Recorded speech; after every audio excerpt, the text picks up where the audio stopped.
మీ బట్టలకి సాఫ్టింగ్ ప్రొటెక్షన్ ఇచ్చే సరైన ప్రొడక్ట్ ఎలిమ్ ఫ్యాబ్రిక్ కండిషనర్.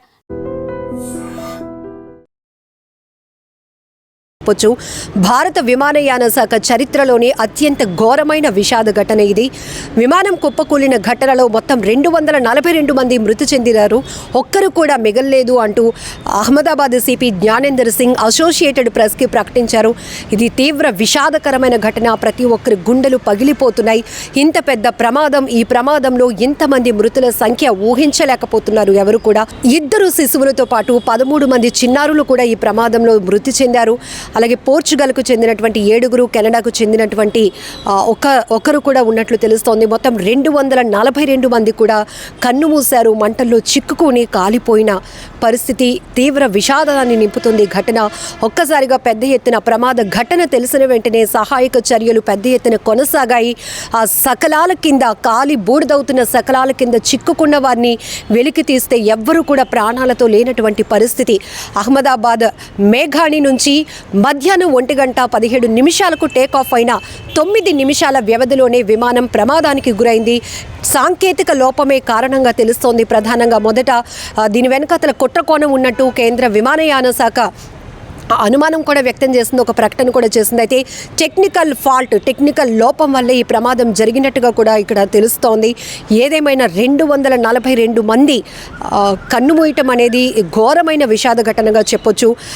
అహ్మదాబాద్ ఎయిర్పోర్ట్కి దగ్గరలో ఉన్నటువంటి ఒక మెడికల్ కాలేజ్ హాస్టల్ భవనంపై చెట్టును గుద్దుకొని ఈ విమానం ఒక్కసారిగా కుప్పకూలిపోయింది. దాంట్లో 1,20,000 లీటర్ల ఫ్యూయల్ ఉండటంతో ప్రమాద స్థాయి చాలా పెద్దగా మారింది అని చెప్పొచ్చు. దట్టమైన పొగలు వ్యాపించాయి, పెద్దగా మంటలు ఎగసి పడ్డాయి. పూర్తిగా అందులో ప్రయాణించిన వాళ్ళ పరిస్థితి ఏంటి అని ప్రతి ఒక్కరు కూడా ఆందోళన చెందినటువంటి పరిస్థితి. విమానంలో ప్రయాణిస్తున్న వారి గురించే కాదు, అందులో 242 మంది ప్రయాణికులతో పాటు 10 మంది సిబ్బంది, 2 పైలట్లు కూడా ఉన్నారు. దాంతో ఈ ప్రమాదం ఎక్కడైతే జరిగిందో ఆ ప్రదేశం జనావాసాల మధ్య, అక్కడ ఉన్నటువంటి ఒక హాస్పిటల్ కూడా ఉంది. అలాగే మెడికల్ కాలేజ్కి సంబంధించిన హాస్టల్ పై, ఆ భవనంపై ఈ ప్రమాదం జరగటం వల్ల మృతుల సంఖ్య మరింతగా పెరిగే అవకాశం ఉంటుందని అందరూ ఊహించాం. కానీ ఇప్పుడు అహ్మదాబాద్ సిపి జ్ఞానేంద్ర సింగ్ అఫీషియల్గా ఒక ప్రకటన చేసిన తర్వాత మాత్రం అసలు హోప్స్ కూడా లేకుండా పోయాయి. అందులో శిశువులు, చిన్నారులు, పెద్దవాళ్ళు, ముసలివాళ్ళు వీరంతా కూడా. మరొక వైపు చాలా బాధాకరమైన విషయం, గుజరాత్ మాజీ ముఖ్యమంత్రి విజయ్ రూపానీ కూడా ఉన్నారు, అందులో ప్రయాణిస్తున్నారు. సెకండ్ రోలోనే ఆయన ఉన్నట్టు ఆ విమానంలో ప్రయాణిస్తున్నటువంటి దృశ్యాలు కూడా మీడియా ద్వారా బయటకు వచ్చాయి. వెంటనే విజయ్ రూపానీ కుటుంబ సభ్యులు కూడా అధికారికంగానే ఆయన మృతి చెందినట్టుగా కూడా ఇన్ఫర్మేషన్ ఇచ్చారు. చాలా బాధాకరం. 2016 నుంచి 21 వరకు ఆయన గుజరాత్ సీఎంగా పనిచేశారు. విజయ్ రూపానీ కూడా ఇందులో ట్రావెల్ చేస్తున్నారు అని మొదటైతే వార్తలు వచ్చాయి. కానీ ఈ ప్రమాదంలో 242 మంది మృతి చెందిన ఈ ప్రమాదంలో విజయ్ రూపానీ కూడా మృతి చెందారు. చాలా బాధాకరమైన విషయం. ఈ స్థాయిలో ప్రమాదం జరగటం అనేది కూడా ఊహించలేకపోతున్నాం. ఎందుకంటే విమాన ప్రమాదం అనేటప్పటికీ ప్రతి ఒక్కరికి గుండెలు అదిరిపోతాయి. దానికి తోడు ఇది అహ్మదాబాద్ నుంచి లండన్కి ప్రయాణిస్తుంది. చాలా లాంగ్ జర్నీ చేయాలి కాబట్టి ఫ్యూయల్ భారీ ఎత్తున అందులో ఫిల్ చేసి ఉండటం వల్ల, ఇది టెక్నికల్ లోపం వల్ల జరిగిన ప్రమాదం. వెంటనే అందులో ఉన్నటువంటి ఫ్యూయల్ బ్లాస్ట్ అవ్వటం వల్ల మొత్తం విమానం అంతా కూడా పేలిపోయింది. దాంట్లో ప్రయాణికులు ఏమైపోయారు, చెల్లా చెదురుగా మృతదేహాలు ఎగిరి పడినటువంటి పరిస్థితి. అసలు గుర్తించడానికి కూడా వీలు లేకుండా ఉంది. అక్కడ సిటీ సివిల్ ఆసుపత్రికి అయితే ఇప్పటికీ గంటల పాటు రెస్క్యూ కొనసాగిన తర్వాత సిటీ సివిల్ హాస్పిటల్కి అయితే 100 మృతదేహాలు తరలించారు. మిగతా మృతదేహాల పరిస్థితి చెల్లా చెదురుగా తునకలైపోయినట్లుగా కూడా అక్కడ అధికారులు ప్రత్యక్షంగా చూసినటువంటి పరిస్థితులు మీడియాకు వెల్లడిస్తున్నారు. ఈ పరిస్థితి ఊహించటానికి, దుర్ఘటన దృశ్యాలు చూడటానికి కూడా అసలు ఊహించలేనటువంటి గుండెలు పగిలిపోతున్నాయి, గుండెలు అదిరిపోతున్నాయి. ఎందుకంటే ఇంతమంది కన్ను మూసినటువంటి విషాదకర ఘటన ఒక్కసారిగా భారతదేశాన్ని కలవరపాటుకు గురి చేసింది. ఇప్పటికే ప్రధాని మోదీ కూడా ఫోన్ కాల్ ద్వారా అసలు ఏం జరిగింది అని అడిగి తెలుసుకున్నారు ప్రమాద ఘటనకు సంబంధించి. అలాగే ఎయిర్పోర్ట్ అథారిటీకి సంబంధించినటువంటి అధికారులతో మాట్లాడారు. అసలు టేక్ ఆఫ్ అయిన ఎన్ని నిమిషాలకి ఇది ప్రమాదం జరిగింది, ప్రమాదంకి కారణాలు ఏంటి అనే దానిపైన కూడా విశ్లేషిస్తున్నారు. మరొక వైపు ప్రమాదం జరిగిన వెంటనే ఇది కుట్రకోణం అని చెప్పి కేంద్ర విమానయాన శాఖ ఒక ప్రకటన కూడా చేసింది. అయితే సాంకేతిక పరమైన లోపంగా తెలుస్తోంది. పైలట్ కూడా ఏటీసీకి ఇమీడియట్గా అంటే ఎయిర్ ట్రావెల్ కంట్రోల్ రూమ్కి కూడా అలర్ట్ చేసినట్టుగా మేడ్ కాల్ అని ఒక ఇన్ఫర్మేషన్ ఇచ్చినట్టు, అంటే టెక్నికల్ లోపంలో ఉంది, ఇది మళ్ళీ సేఫ్గా ల్యాండ్ అవ్వడానికి స్కోప్ లేదు, ప్రమాదానికి గురవుతుంది, ప్రమాదంలో చిక్కుకున్నాం, ఆ నెక్స్ట్ ఎలాంటి రెస్క్యూ చేయాలి అనే దానిపైన కూడా ఆయన ఒక కోడ్ లాంగ్వేజ్, అది కోడ్ ఇన్ఫర్మేషన్ కూడా ఇచ్చినట్టుగా కూడా సమాచారం అందుతోంది. అయితే పైలట్ ఎవరైతే ఉన్నారో ఆయన ఏటీసీకి కూడా ఇన్ఫర్మేషన్ ఇచ్చినట్టు కాల్ ఆధారంగా కూడా అధికారులు చెప్తా ఉన్నారు. ఏదేమైనా ఘోరం జరిగిపోయింది. ఒక్కసారిగా గుజరాత్ రాష్ట్రాన్ని అతలాకుతలం చేసింది, వణికించేసింది ఘటన అని చెప్పొచ్చు. ఇందులో 169 మంది భారతీయులు ఉండటం మరీ బాధాకరమైన విషయం. అందులో బ్రిటన్కు సంబంధించినటువంటి 53 మంది కూడా ఉన్నట్లు తెలుస్తోంది. శిశువులు 13 మంది చిన్నారులు కూడా అందులో ప్రయాణిస్తున్నారు. వారందరి పరిస్థితులు అసలు ఊహించడానికి కూడా చాలా కష్టంగా ఉంది. ఈ బోర్డింగ్కి సంబంధించిన డీటెయిల్స్ ఏవైతే ఉంటాయో ఆ అడ్రస్, ఆ డీటెయిల్స్ బట్టే ఇందులో ఎవరు ప్రయాణిస్తున్నారు అని చెప్పగలుగుతున్నారు తప్ప అందులో బాడీ ఐడెంటిఫై చేయటానికి కూడా అవకాశం లేనటువంటి దుర్ఘటన దుస్థితి ఏర్పడిందని చెప్పొచ్చు. ఎందుకంటే ఇప్పటికీ ఉదయం ఈ ఘటన జరిగిన తర్వాత, మధ్యాహ్నం ఈ ఘటన జరిగిన తర్వాత అక్కడికి రెస్క్యూ బృందాలు అయితే పెద్ద ఎత్తున చేరుకున్నాయి. 90 మంది 3 టీములుగా అక్కడ ఫామ్ అయి రెస్క్యూ కొనసాగించారు. సకలాల కింద చిక్కుకున్న వారిని బయటికి వెలికి తీసి హాస్పిటల్కి తరలించారు. కానీ అక్కడ బ్రతకటానికి కూడా అవకాశం లేనట్టు స్థాయిలో ఆ ప్రమాదం జరిగింది.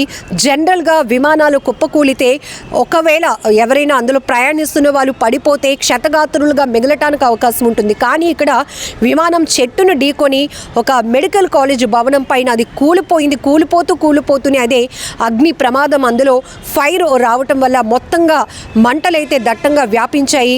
సుదూర ప్రాంతం నుంచి కూడా పెద్ద ఎత్తున పొగలు అలముకున్నాయి.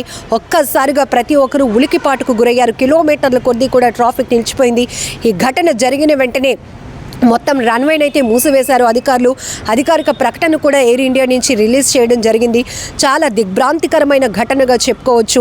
242 మంది కూడా చనిపోయారు, ఒక్కరు కూడా మిగలలేదు అంటూ అహ్మదాబాద్ సిపి ఇచ్చినటువంటి అఫీషియల్ స్టేట్మెంట్ తర్వాత ప్రతి ఒక్కరు గుండెలు పగిలిపోతున్నాయి.